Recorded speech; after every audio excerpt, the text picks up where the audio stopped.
So, this was one of my sets in the qualifier for the UK friendly against China.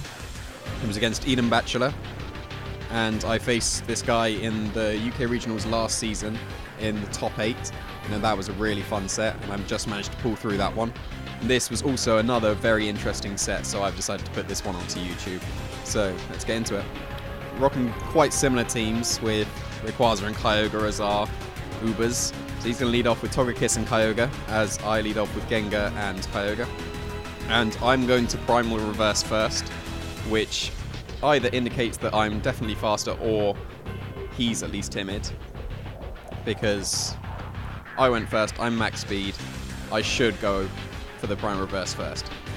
So here we go. See, he's not a normal Kyogre with the Choice Scarf with the airlock stuff. I've been caught out a couple times with that. So I assume that I'm faster. You can't always just completely assume, but it's fair assumption now. So here, because I could have just gone for the Water Spout, I thought he wouldn't go for Follow Me. So I was predicting a Tailwind, so I wanted to stop that with the Taunt, but he went for the Follow Me, and I went for the Thunder on Kyogre, which targets the Togekiss because of the Follow Me. So that was a good play on his part, because I was expecting him to just expect my Water Spout or Origin Pulse, and not even bother with the Follow Me. So I get my Thunder off, and he just goes for the Water Spout, bringing my Gengar down to his Sash, and doing a good chunk to my Kyogre because I left him at full HP. So here, I go for the Sludge Bomb. Luckily, it's enough to take out the Togekiss, which is really nice, stopping any sort of Tailwinds or anything. And he didn't go for Follow Me there, so it was likely he was going for either Air Slash or for the Tailwinds. And I go for the Thunder onto the Kyogre. It's always a 2-hit KO unless they're stupidly bulky. Luckily for me, I get the full power, which is really nice. But then he reveals that he's also got Thunder, and it is actually enough to take out my Kyogre because I don't have any bulk on this one, which is unfortunate, but I did get the full power, so that's quite lucky for me. So here, both going to bring in our Rayquazas, to have got very similar teams. He's got a better nickname. Mine was just like I couldn't think of anything else. I'll change it, it's not very good. So here, I'm going to Mega Evolve first, which again, it's almost certainly a speed tie, but it more confirms to him that I'm max speed, which is annoying because I would have preferred for him to Mega Evolve first to confirm that we did speed tie, even though most Rayquazas run max speed. There's not much reason not to, because Adamant speed ties with Kangaskhan and you don't want to do that. So here, I expect him to attack my Rayquaza here, probably with the Ice Beam. And I protect my Rayquaza, and Gengar gets off its Icy Wind because Rayquaza hadn't got its speed first. I wanted to get the Rayquaza slower so that my Rayquaza would definitely outspeed. So because of the strong winds, it's only 2 times super effective, but it still does a nice chunk. And it guarantees that both my Gengar and my Rayquaza would be faster. And here he reveals he's special, goes for the Draco onto Rayquaza, which didn't matter because I protected, and his Kyogre gets fully paralyzed. I would have thought he would probably been going for Water Spout to just pick off my Gengar, but that doesn't happen anymore. So here, he makes a nice play. He protects his Rayquaza from any of my moves because I'm faster with both. I go for the Dragon's Ascent onto Rayquaza and Sludge Bomb onto the Kyogre, and he brings in the Ferrothorn to resist the Sludge Bomb, which is a very nice play. So here, I do have Overheat on my Rayquaza, but I didn't think he would need to switch in his Kyogre. But in hindsight, it probably made sense to sack off the Kyogre just to get some defense drops on my Rayquaza so I could be in extreme speed KO range, but because he brought in Primordial Sea, Overheat can't do anything to Ferrothorn, and it's free to Gyro Ball my Rayquaza, doing a huge chunk to it. Because I didn't have any defense drops from the Dragon's Ascent, I survived that.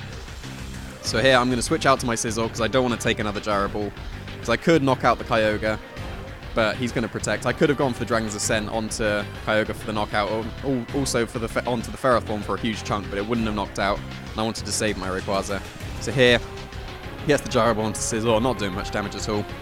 And I'm free to get up a Swords Dance, because Sludge Bomb will definitely KO Kyogre from there, and if he switched, it would do a huge chunk to Rayquaza, and Ferrothorn can't really do much apart from Leech Seed and Sizzle, so I get a free Swords Dance here, which is really nice. Get the Swords Dance, and he is going to go for the Leech Seed onto Sizzle rather than picking off the Gengar, because he can do that with his Rayquaza. Now that he doesn't have the speeds drop from the Icy Wind, he will outspeed my Gengar and just be able to pick it off.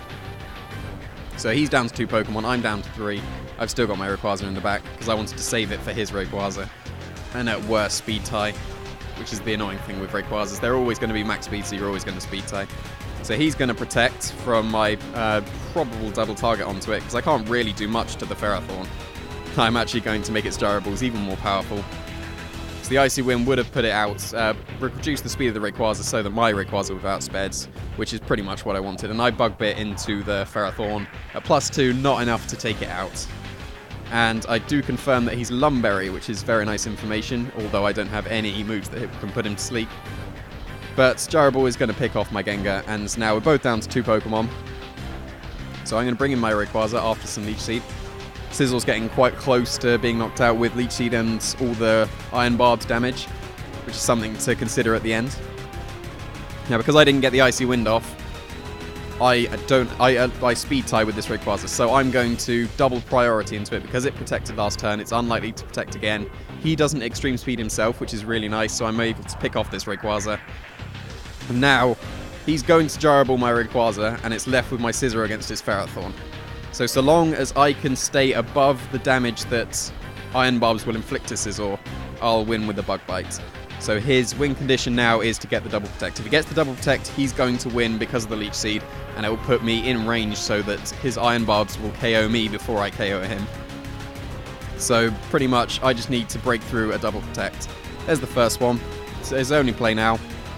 No point going for any Swords Dances or anything fancy, even though he was definitely protecting, because Bug Bite will definitely KO. So he's going to get the Leech Seed. It's almost down to where he will knock me out with the Iron Barbs, and it's just whether he gets the double protect or not, and luckily for me, he doesn't.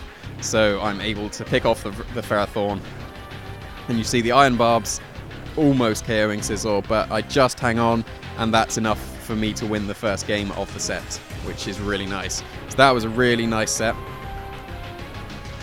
The other 2 games were just as good, so we can move on to the game 2.